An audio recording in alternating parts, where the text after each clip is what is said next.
आता निळवंड्याचं काम झाल्यामुळे आणि निळवंड्याचं लाभ क्षेत्राचं पाणी सगळ्या गावांमध्ये गेल्यामुळे निळवंड्याचं लाभ क्षेत्र मोठ्या प्रमाणात राहता तालुका आणि संगमनेरमध्ये आहे. तर मला असं वाटतं की पक्षाने आदेश दिला तर भारतीय जनता पार्टीला ती जागा सुटली निश्चित संगमनेरमध्ये मला लढवायला आवडेल आणि मग काय जो काही संघटनेचा विषय राहील त्या संघटनेच्या आदेशाला बांधील लावून काम करू. लोक आणि त्यांचं राजकारण कायमच चर्चेत असतं. इथल्या मातीत अस्सल ग्रामीण राजकारण तर आहेच, पण त्याचबरोबर खुनशी आणि पाडापडीचं बाळकडूही आहे. संगमनेरचे थोरात आणि लोणीचे विखे पाटील यांचंही वैर सर्वश्रुत आहे.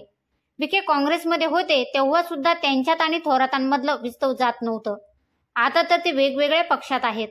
आता हे सगळं बोलण्यामागचं कारण म्हणजे नुकत्याच नगर दक्षिणमध्ये पराभूत झालेले सुजय विखे पाटील हे थोरातांविरोधात संगमनेरमध्ये निवडणूक लढण्यास उत्सुक आहेत.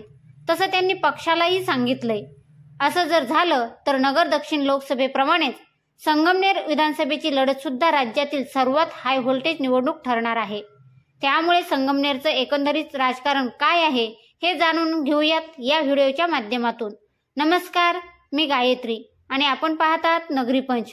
नगरी राजकारणाचं निर्भीड आणि सडेतोड विश्लेषण. बघितलं तर आघाडीचे नेते युतीवरती आरोप करताना दिसतात. हे सरकार फक्त 3 महिन्यापुरतं आहे, नंतर हे निवृत्त होणार आहे, त्यांना आम्ही घरी बसवणार आहोत वगैरे. काय वाटतं, यांची इच्छा पूर्ण होईल? घरी बसलेल्या माणसाला प्रत्येक असंच वाटतं की सगळ्यांनीच घरी बसावं. तर ते घरी बसलेल्या लोकांना शुभेच्छा आहेत आमच्या. ते निवांत आज विश्रांती घेऊ राहिले, त्यांना परत 5 वर्ष विश्रांती देऊ. नगर पाथर्डी किंवा राहुरीतले जे सगळे भाजपचे कार्यकर्ते किंवा पदाधिकारी आहे यांनी तुमच्या नावावर शिक्कामोर्तब केले आणि पक्षाकडे मागणी करणार आहे की राहुरीची विधानसभा जी आहे ती सुजय विखेंनी लढवावी म्हणून. नाही, आम्हाला कसं आता निळवंड्याचं काम झाल्यामुळे आणि निळवंड्याचं लाभ क्षेत्राचं पाणी सगळ्या गावांमध्ये गेल्यामुळे निळवंड्याचं लाभ क्षेत्र मोठ्या प्रमाणात राहता तालुका आणि संगमनेरमध्ये आहे.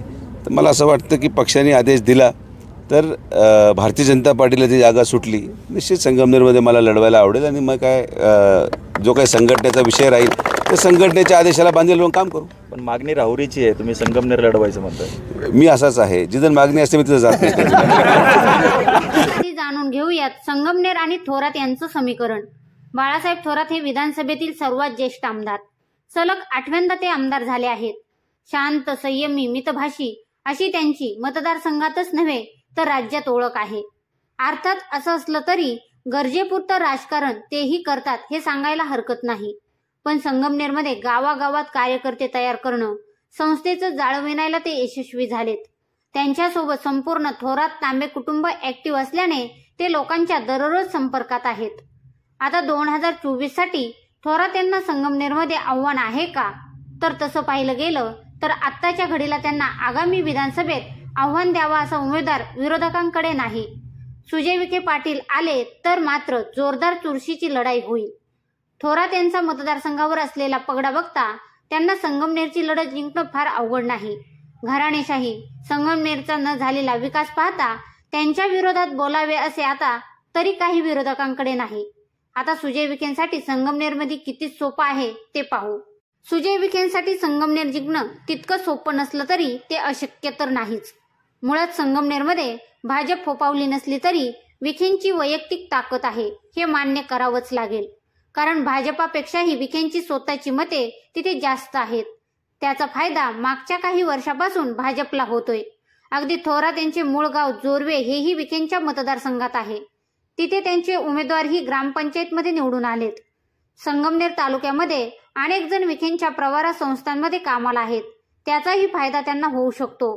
पण यामध्ये शिवसेना डोकेदुखी ठरणार का हा प्रश्न आहे. मुळात भाजपनं 2014 आणि 1990 अशा 2च वेळा संगमनेर विधानसभा लढवली.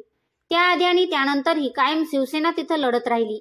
थोरात यांना केवळ एकदाच नव्हे तर भाजपच्या वसंतराव गुंजाळ यांनी चांगली लढत दिली होती. त्यावेळी थोरात जेमतेम 4,500 मतांनी जिंकले. मात्र त्यानंतर त्यांनी प्रत्येक निवडणूक सहज जिंकली. आता शिवसेना ही जागा भाजपला देणार का हाही प्रश्न आहेच. त्यामुळे सुजय विखे यांना संगमनेर लढवायचं असेल तर भाजप सोबत शिंदेंच्याही नाराजी काढावी लागणार आहे. आता थोरातांसाठी कोणते मुद्दे फायदेशीर ठरणार आहेत ते पाहूयात. तर त्यांचा शांत, संयमी स्वभाव, संभाषण कौशल्य व विरोधक कमी, संगमनेरमध्ये उत्तम जनसंपर्क व कार्यकर्त्यांचा फौजफाटा, स्वतःच्या संस्था, मदत यंत्रणा कुटुंब, राजकारणात ऍक्टिव्ह, या सर्व गोष्टींचा थोरातांना फायदा होणार आहे. परंतु या उलट विखेंसाठी कोणते मुद्दे फायद्याचे ठरणार आहेत ते पाहूयात. संगमनेर मतदारसंघ त्यांच्यासाठी नवा नाही. संगमनेरमध्ये विखेंचे स्वतःचे कार्यकर्ते आहेत. संगमनेरमध्ये लोणीहून यंत्रणा राबवणे सोपे आहे. थोरात यांच्या विरोधकांना एकत्र केल्यास तेथेही फायदा त्यांना होऊ शकतो. विखे कुटुंबाचे एकमेकाशी पिढीजात संबंध आहेत व तरुण सुशिक्षित चेहरा म्हणून सुजय विखे पाटलांकडे पाहिले जाते. या सर्व गोष्टींचा विखेंना नक्कीच फायदा होणार आहे. आता थोरातांसाठी डोकेदुखीचे मुद्दे ठरणारे कोणते ते पाहूयात. 8 वर्ष आमदार असूनही संगमनेरमधील रस्ते आणि नागरी सुविधांचा अभाव स्वतःच्या कुटुंबाशिवाय इतर कोणालाही पुढे येऊ दिले जात नाही असा होणारा वारंवार आरोप. यासोबतच सुजय विखेंसाठी त्रासदायक मुद्दे कोणते ते देखील पाहूयात. फटकळ राजकारणी अशी इमेज, ती थोरातांच्या अगदी उलट. संगमनेरचे खास खळगे थोरातांइतके विखेंना माहीत नाहीत. वयाने थोरात यांच्यापेक्षा लहान असल्याने टीका करताना अडचण होते. त्याचबरोबर लोकसभेच्या पराभवामुळे प्रतिमा खालवलेली पाहायला मिळते. हे सगळं बघता सुजय यांच्यासाठी संगमनेरमध्ये विजय मिळवणं इतकं सोपं नाही. त्यांच्यासाठी त्यांना खूप आधीपासूनच तयारी करावी लागणार आहे. दरवेळी संगमनेरसाठी थोरात विरोधक ऐनवेळी उमेदवारी घोषित करतात. तसं केलं तर नगर दक्षिणची पुनरावृत्ती होऊ शकते. त्यामुळे संगमनेरपेक्षा सुजय विखे, प्राजक्त तनपुरे यांच्या राहुरीचा पर्याय स्वीकारण्याची शक्यता जास्त आहे. शिवाय संगमनेर विधानसभेसाठी विखे पाटलांकडून उमेदवाराला पाठबळ दिलं जाऊ शकतं किंवा स्वतः सुजय विखे उभा राहणं याचीही शक्यता सर्वात जास्त वर्तवली जात आहे. यामुळे संगमनेर मतदारसंघात यावेळी काय घडतंय हे पाहणं महत्वाचं ठरणार आहे. याचबरोबर संगमनेर विधानसभेत थोरात विरोधात विखे लढत होईल का? तुम्हाला काय वाटते? आम्हाला कमेंट करून नक्की कळवा. शिवाय विषय आवडला असेल तर व्हिडिओला लाईक व शेअर करायला विसरू नका. पुन्हा भेटू नव्या विषयावर. तोपर्यंत जय महाराष्ट्र.